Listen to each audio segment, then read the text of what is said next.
Hello friends, एक बार फिर स्वागत है आपका आज के इस वीडियो में। तो ये है उत्तराखंड एलटी भर्ती परीक्षा हेतु अभ्यास मॉक टेस्ट और ये इसका 33वां भाग है। और आज के देखिए ये जो मॉक टेस्ट है आज का, इसमें आप देखेंगे कुछ पूर्व परीक्षाओं में पूछे गए महत्वपूर्ण प्रश्नों का संग्रह। तो चलिए शुरू करते हैं आज की प्रश्नोत्तरी। पहला प्रश्न है, संविधान की 8वीं अनुसूची में अब तक कितनी भाषाएं सम्मिलित की जा चुकी हैं? तो 8वीं अनुसूची में कितनी भाषाएं हैं? 22 भाषाएं हैं। तो ये भाषाएं भी आप याद कर लीजिएगा। और जब मूल संविधान था पहले, उसमें कितनी भाषाएं थी? 14 भाषाएं थी। उसके बाद सन 1967 में इसमें जोड़ी गई सिंधी भाषा। और उसके बाद 1992 में इसमें 3 भाषाएं और जोड़ी गई, नेपाली, कोंकणी और मणिपुरी। और उसके बाद 2003 में 4 भाषाएं और जोड़ी गई, जिसे बोडोमॉस ट्रिक से भी आप याद कर सकते हैं, यानी कि बोडो, डोगरी, मैथिली और संथाली, ये 4 भाषाएं जोड़ी गई और कुल हो गई अब 22 भाषाएं। दूसरा प्रश्न है, उत्तर प्रदेश सरकार द्वारा 1947 में गठित देवनागरी लिपि सुधार समिति के अध्यक्ष कौन थे? पहला काका कालेलकर, दूसरा आचार्य नरेंद्र देव, तीसरा महादेव गोविंद रानडे या चौथा विनोबा भावे। तो सही आंसर है दूसरा, आचार्य नरेंद्र देव जी। अगला प्रश्न है, माखनलाल चतुर्वेदी जी द्वारा रचित पुष्प की अभिलाषा में पुष्प ने क्या इच्छा व्यक्त की है? पहला देव मूर्ति पर चढ़ाए जाने की, दूसरा राष्ट्र बलिदानी सैनिकों के चरण स्पर्श करने की, तीसरा माला में गुथने की या चौथा सुरबाला के गहनों में सजने की। तो देखिए जो पुष्प की अभिलाषा है, तो पुष्प की अभिलाषा है राष्ट्र बलिदानी सैनिकों के चरण स्पर्श करने की। तो आंसर हो जाएगा दूसरा। माखनलाल चतुर्वेदी जी, इनका जन्म हुआ था 4 अप्रैल 1889 में और काफ़ी महत्वपूर्ण है, इन्हें एक भारतीय आत्मा भी कहा जाता है। क्या कहा जाता है? एक भारतीय आत्मा भी कहा जाता है। और जो माखनलाल चतुर्वेदी जी हैं, इन्हीं को पहला साहित्य अकादमी पुरस्कार मिला था सन 1955 में। किसके लिए मिला था? हिम तरंगिणी के लिए, हिम तरंगिणी के लिए मिला था। और साथ ही ध्यान दीजिएगा, जो माखनलाल चतुर्वेदी जी हैं, इन्होंने प्रभा, कर्मवीर और प्रताप, इन पत्रिकाओं का भी संपादन किया। अगला प्रश्न है, माता का आंचल या आंचल नामक पाठ किस उपन्यास का अंश है? तो शिवपूजन सहाय जी का है, एनसीईआरटी का। पहला देहाती दुनिया, दूसरा बहती गंगा, तीसरा वही बात या चौथा नदी के द्वीप। तो ये है देहाती दुनिया से संबंधित। अगला प्रश्न है, जॉर्ज पंचम की नाग कहानी किसने लिखी है? पहला ज्ञे, दूसरा शिवपूजन सहाय, तीसरा कमलेश्वर या चौथा मधु कांकरिया। तो जॉर्ज पंचम की नाक ये लिखी है कहानी कमलेश्वर जी ने। अगला प्रश्न है, साना साना हाथ जोड़ी यात्रा वृत्तांत में किस जगह की यात्रा का वर्णन किया गया है? मधु कांकरिया जी का ये यात्रा वृत्तांत है। पहला बस्तर के जंगलों की यात्रा, दूसरा नागालैंड की यात्रा का, तीसरा गोवा के समुद्र तटों का या चौथा गंगटोक और उसके आगे हिमालय की यात्रा का। तो देखिए इसका आंसर हो जाएगा चौथा, गंगटोक और उसके आगे हिमालय की यात्रा का। अगला प्रश्न है, ऋतुराज की कन्यादान कविता का केंद्रीय विषय क्या है? पहला स्त्री का आदर्श रूप प्रस्तुत करना, दूसरा स्त्री की रोजगार संबंधी समस्या को रेखांकित करना, तीसरा स्त्री पर होने वाले अत्याचारों को दिखाना या चौथा स्त्री के परंपरागत आदर्शीकरण का प्रतिकार करना। तो आंसर हो जाएगा चौथा, स्त्री के परंपरागत आदर्शीकरण का प्रतिकार करना। अगला प्रश्न है, डार द्रुम पलना बिछौना नव पल्लव के, प्रातः ही जगावत गुलाब चटकारी दे। उक्त कवित्व में देव ने बसंत को किस रूप में चित्रित किया है? एक राजा के रूप में, दूसरा बालक के रूप में, तीसरा शांति दूत के रूप में या चौथा पथिक के रूप में। तो सही आंसर है दूसरा, बालक के रूप में। तो देव, जिनका पूरा नाम है देवदत्त द्विवेदी। अगला प्रश्न है, संगतकार कविता किसके द्वारा लिखी गई है? पहला मंगलेश डबराल, दूसरा नागार्जुन, तीसरा गिरिजा कुमार माथुर या चौथा जयशंकर प्रसाद। तो संगतकार कविता लिखी गई है मंगलेश डबराल जी के द्वारा। तो आंसर हो जाएगा पहला, मंगलेश डबराल। तो मंगलेश डबराल जी, इनका जन्म उत्तराखंड के ही टिहरी गढ़वाल के काफलपानी नामक ग्राम में हुआ था सन 1948 में। और देखिए इनके कई जो प्रमुख काव्य संग्रह हैं, जैसे पहाड़ पर लालटेन, घर का रास्ता, हम जो देखते हैं और आवाज़ भी एक जगह है, ये इनके मुख्य काव्य संग्रह हैं। अगला प्रश्न है, देवसेना का गीत प्रसाद की किस रचना से लिया गया है? पहला कामायनी से, दूसरा स्कंदगुप्त से, तीसरा चंद्रगुप्त से या चौथा ध्रुव स्वामिनी से। तो ये लिया गया है स्कंदगुप्त से। अगला प्रश्न है अज्ञेय रचित यह दीप अकेला कविता में दीपक किसका प्रतीक है?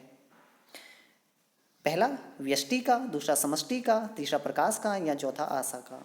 तो दीपक इसमें प्रतीक है व्यष्टि का। व्यष्टि का यानी कि जो इंडिविजुअल होता है, अकेला व्यक्ति जिसके विचार अलग होते हैं, और व्यष्टि का ही विलोम होता है समष्टि, लेकिन आंसर है हमारा व्यष्टि अभी। अगला प्रश्न है कुटज निबंध में मनुष्य के लिए क्या संदेश दिया है गया है? पहला प्रकृति का संरक्षण करना चाहिए, दूसरा संकटों से घबराना नहीं चाहिए, तीसरा सामान्य वस्तुओं से मोह न करें या चौथा सामान्य वस्तुओं में छिपे गुणों हुए विशेष गुणों को पहचाने। तो आंसर हो जाएगा इसका चौथा कि सामान्य वस्तुओं में छिपे हुए हुए विशेष गुणों को पहचाने। तो आंसर है चौथा। किसने लिखा है कुटज? आचार्य हजारी प्रसाद द्विवेदी जी ने। अगला प्रश्न है भीष्म साहनी की आत्मकथा का शीर्षक है? पहला अतीत के चलचित्र, दूसरा अतीत की रेखाएं, तीसरा आज के अतीत या चौथा मेरा आज और कल। तो सही आंसर है आज के अतीत। भीष्म साहनी, इन्होंने तमस लिखा था जो प्रसिद्ध अगला प्रश्न है सूरदास की झोपड़ी प्रेमचंद के किस उपन्यास का अंश है? पहला रंगभूमि, दूसरा कर्मभूमि, तीसरा गोदान या चौथा निर्मला। तो इसका सही आंसर है पहला रंगभूमि।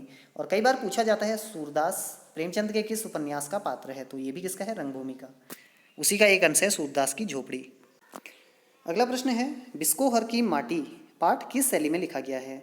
पहला लोक कथात्मक, दूसरा यात्रा वृत्तांत, तीसरा संस्मरणात्मक या चौथा आत्मकथात्मक। तो देखिए ये बिस्कोहर की माटी ये आत्मकथात्मक शैली में लिखा गया है विश्वनाथ त्रिपाठी जी का। किसका है ये बिस्कोहर की माटी? विश्वनाथ त्रिपाठी। तो इसमें भी वी आया है, इसमें भी वी आया है, ऐसे ट्रिक से भी आप याद कर सकते हैं। तो उनकी आत्मकथा जिसका नाम है नंगा तलाई का गांव। क्या है? नंगा तलाई का गांव। तो उसी का एक अंश है बिस्कोहर की माटी। अगला प्रश्न है निम्न में से अज्ञेय जी की रचनाओं का सही समूह कौन सा है? तो ध्यान दीजिए यहाँ पर आपको उस समूह को चुनना है जिसमें सभी रचनाएं किसकी हैं? अज्ञेय जी की। तो इसका सही आंसर हो जाएगा दूसरा, क्योंकि यहाँ पर सभी रचनाएं भग्नदूत, चिंता और आंगन के पार द्वार ये सभी किसकी हैं? अज्ञेय जी की। अगर यहाँ पर देखें आत्महत्या के विरुद्ध, ये तो किसकी है? रघुवीर साही जी की है। और वहीं यहाँ पर देखिए यामा आ चुकी है तीसरे ऑप्शन में, ये महादेवी वर्मा जी की है जिसके लिए इन्हें ज्ञानपीठ पुरस्कार भी मिला। और अगर आखिरी ऑप्शन में देखें बावरा अहिरी और इत्यलम, ये तो अज्ञेय जी की हैं, लेकिन जो यहाँ पर नीम के पत्ते हैं ये रामधारी सी दिनकर जी की रचना है। तो हमारा जो ऑप्शन है वो दूसरा सही हो जाएगा यहाँ पर। अगला प्रश्न है पीठिका थी वह धुंधले प्रकाश की कुछ तुकों और लयबद्ध पंक्तियों की उपरोक्त पंक्तियां किस कविता से उद्धृत हैं? तो एनसीईआरटी का प्रश्न ही है। कन्यादान से, बादल स्मृति से, सरोज स्मृति से या राम की शक्ति पूजा से। तो ये है ऋतुराज जी की कविता कन्यादान से, उसकी ये पंक्तियां हैं। हमारे हरी हारेल की लकड़ी सूरदास जी का ये पद है यहाँ पर। तो इसमें कहकर, इस पंक्ति को कहकर गोपियाँ क्या संदेश देना चाहती हैं? पहला विरह वेदना का, दूसरा निर्गुण योग के खंडन का, तीसरा उद्धव के तिरस्कार का या चौथा एकनिष्ठ प्रेम का। तो इसके द्वारा गोपियाँ एकनिष्ठ प्रेम का संदेश दे रही हैं। अगला प्रश्न है रसखान ने किससे दीक्षा प्राप्त की? पहला रामानंद से, दूसरा तुलसीदास से, तीसरा वल्लभाचार्य से या चौथा गोस्वामी विट्ठलनाथ जी से। तो देखिए रसखान जी जिनका असली नाम था सैयद इब्राहिम, तो इन्होंने जो अष्टछाप के संस्थापक थे गोस्वामी विट्ठलनाथ जी, उनसे दीक्षा ली।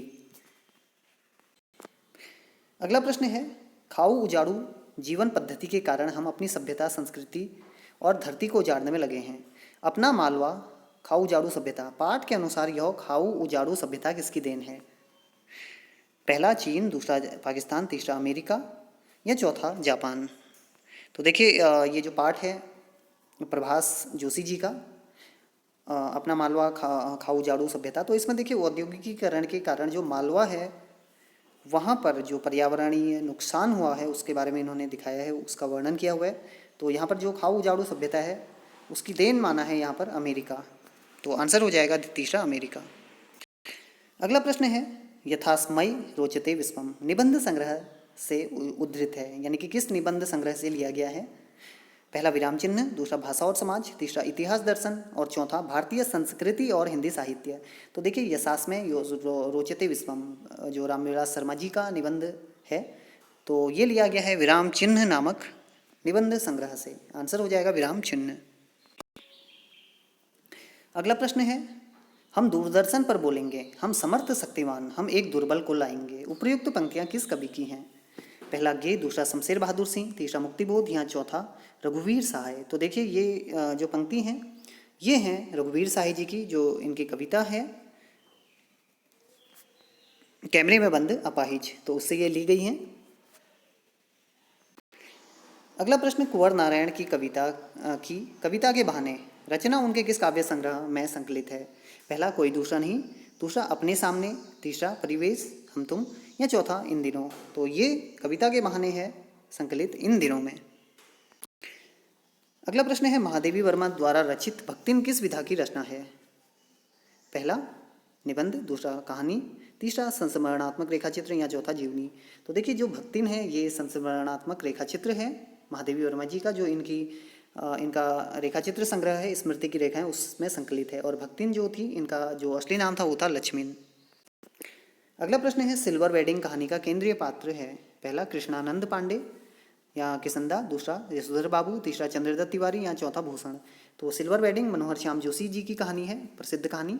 तो इसका जो केंद्रीय पात्र है वो है यशोधर बाबू। अगला प्रश्न है, अतीत में दबे पांव यात्रा वृत्तांत के लेखक हैं? पहला मोहन राकेश, दूसरा कमलेश्वर, तीसरा राजेंद्र यादव या चौथा ओम थानवी। तो देखिए अतीत में दबे पांव हड़प्पा और मोहनजोदाड़ो जो सभ्यता है उसके बारे में बताया गया है इसमें। तो इसके यात्रा वृत्तांत के लेखक हैं ओम थानवी जी। अगला प्रश्न है, डायरी के पन्ने नामक डायरी अंश लेखिका ने किसको संबोधित करके लिखा है? जो एन फ्रैंक है उन्होंने किसको संबोधित करके लिखा है? पहला किटी को, दूसरा पिता को, तीसरा माँ को या चौथा बहन को। तो ये उन्होंने संबोधित करते हुए लिखा है किटी को। अगला प्रश्न है काव्य शास्त्र से संबंधित, काव्य शोभायाः कर्तारो धर्मा गुणः। काव्य गुण की यह परिभाषा किस आचार्य ने प्रस्तुत की? पहला भामह, दूसरा दंडी, तीसरा मम्मट या चौथा वामन।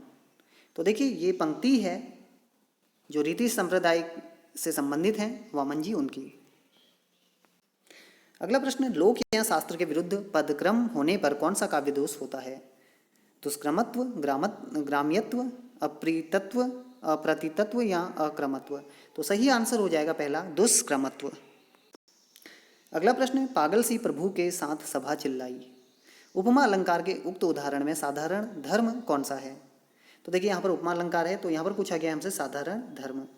पहला सभा, दूसरा चिल्लाई, तीसरा पागल सी या चौथा प्रभु के साथ। तो ध्यान दीजिए यहाँ पर जो चिल्लाई है वो है साधारण धर्म, और वहीं देखिए यहाँ पर जो वाचक शब्द है वो है सी। तो कहीं पर भी आपको सी, सा, समान, सदृश आदि वाचक शब्द दिखाई दे तो वहाँ पर उपमा अलंकार ही होता है। अगला प्रश्न है, इनमें से किस विकल्प में रचना और रचनाकार सुमिलित नहीं है पूछा गया है? चंदायन मुल्ला दाऊद, अंगवधु सुंदरदास, रासपंचाध्यायी नंददास या बरबे रामायण तुलसीदास। तो यहाँ पर जो ऑप्शन दूसरा है देखिए अंगवधु, ये दादू दयाल जी संत कवि हैं, दादू दयाल जी, उनकी वाणियों का संग्रह है, सुंदरदास जी का नहीं। तो आंसर हो जाएगा हमारा दूसरा अंगवधु, बाकी सभी रचनाएं सुमेलित हैं। अगला प्रश्न है, हिंदी रीति ग्रंथों की अखंड परंपरा चिंतामणि त्रिपाठी से चली, यह कथन किसका है? पहला मिश्र बंधु, दूसरा विश्वनाथ प्रसाद मिश्र, तीसरा आचार्य रामचंद्र शुक्ल या चौथा रमा शंकर शुक्ल रसाल। तो ये कथन है आचार्य रामचंद्र शुक्ल जी का। अगला प्रश्न है, इनमें से कौन सी रचना लक्षण ग्रंथ नहीं है? ललित ललाम, दूसरा शिवराज भूषण, तीसरा भाषा भूषण या चौथा बिहारी सतसई। तो यहाँ पर जो बिहारी सतसई है वह लक्षण ग्रंथ नहीं है, बाकी सभी लक्षण ग्रंथ हैं। अगला प्रश्न है, इनमें से किस विकल्प में रचना और रचनाकार सुमेलित नहीं है? तो सभी रचनाएं आप यहाँ पर देखिए, अंधेर नगरी भारतेंदु हरिश्चंद्र, परीक्षा गुरु श्रीनिवास दास, वैदेही वनवास मैथिली शरण गुप्त, कानों में कंगना राधिका रमण सिंह। तो देखिए जो सही आंसर है, हमसे पूछा गया सुमेलित नहीं है, तो नहीं कौन सा है? ये तीसरा वाला, क्योंकि वैदेही वनवास ये अयोध्या सिंह उपाध्याय हरिऔध जी की रचना है, उनका खंड काव्य है, न कि मैथिली शरण गुप्त जी का। अगला प्रश्न है, अंधेरे बंद कमरे उपन्यास के रचनाकार हैं? पहला मोहन राकेश, दूसरा राजेंद्र यादव, तीसरा निर्मल वर्मा या चौथा यशपाल। तो अंधेरे बंद कमरे उपन्यास लिखा है मोहन राकेश जी ने। अगला प्रश्न है, गीत फरोश कविता के रचनाकार हैं? पहला गिरजा कुमार माथुर, दूसरा भवानी प्रसाद मिश्र, तीसरा धर्मवीर भारती या चौथा शमशेर बहादुर सिंह। तो गीत फरोश कविता के रचनाकार हैं भवानी प्रसाद मिश्र जी। अगला प्रश्न है, इनमें से किस विकल्प में कहानी और कहानीकार सुमिलित नहीं है? पहला, यही सच है उषा प्रियंवदा, मलबे का मालिक मोहन राकेश, लंदन की एक रात निर्मल वर्मा, या जिंदगी और जोक अमरकांत। तो यहाँ पर हम से पूछा गया सुमिलित नहीं है, तो देखिए यही सच है, ये मन्नू भंडारी जी की कहानी है। किसके? मन्नू भंडारी जी की। तो हमारा ऑप्शन हो जाएगा पहला सही, बाकी सभी सुमेलित हैं। अगला प्रश्न है, इनमें से कौन सी बोली पश्चिमी हिंदी के अंतर्गत नहीं आती? बांगरू, बुंदेली, बघेली या कन्नौजी। तो ध्यान दीजिएगा, जो बांगरू, बुंदेली और कन्नौजी हैं ये पश्चिमी हिंदी में आती हैं, जबकि जो बघोली है वो पूर्वी हिंदी में आती है। पूर्वी हिंदी की कौन सी हैं? ABC। पूर्वी हिंदी की कौन सी है? ABC। अवधी, बघेली, छत्तीसगढ़ी। अवधी, बघेली, छत्तीसगढ़ी ये क्या है? पूर्वी हिंदी की हैं। अगला प्रश्न है छंद से संबंधित। तो यहाँ पर आप देख सकते हैं पंक्ति, प्रबल हो, प्रबल जो तुम में पुरुषार्थ हो, सुलभ कौन तुम्हें न पदार्थ हो, प्रगति के पथ पर विचरो तुम उठो, भुवन में सुख शांति भरो तुम, पंक्तियों में प्रयुक्त छंद है। तो देख लिए, इसके लिए आपको वर्ण देखने होंगे यहाँ पर। जैसे प्रबल, यहाँ पर देखते हैं हम, जैसे प्रबल जो तुम में पुरुषार्थ हो। देखिए पहली पंक्ति में कितने हैं? 1 2 3 4 5 6 7 8 9 10 11 12। यहाँ पर कितने हैं? 12 हैं। दूसरे में भी 12 हैं। तीसरे में देखें 3 4 2 6 7 8 9 10 11 12। तो देखिए सभी में 12 है, और जब ये 12 वर्ण होते हैं सभी में, तो वहाँ पर कौन सा होता है? द्रुत विलंबित। और इसमें 1 नगड़, 2 भगड़ और 1 सगड़ होता है। तो आप जब छंद पढ़ेंगे तो आप इसके बारे में पढ़ सकते हैं। अगला प्रश्न है, अष्टछाप के कवियों में सम्मिलित नहीं है। काफ़ी सरल प्रश्न है। तो यहाँ पर 4 आपको कवि दिए गए हैं, परमानंद दास, कृष्णदास, चतुर्भुजदास और सुंदरदास। तो इसमें से कौन शामिल नहीं है? तो देखिए जो सुंदरदास जी हैं वो अष्टछाप के कवि नहीं हैं। तो अब ऑप्शन इसका चौथा बिल्कुल सही हो जाएगा। अगला प्रश्न है, कामायनी की मूल कथा निम्न में से किस ग्रंथ पर आधारित है?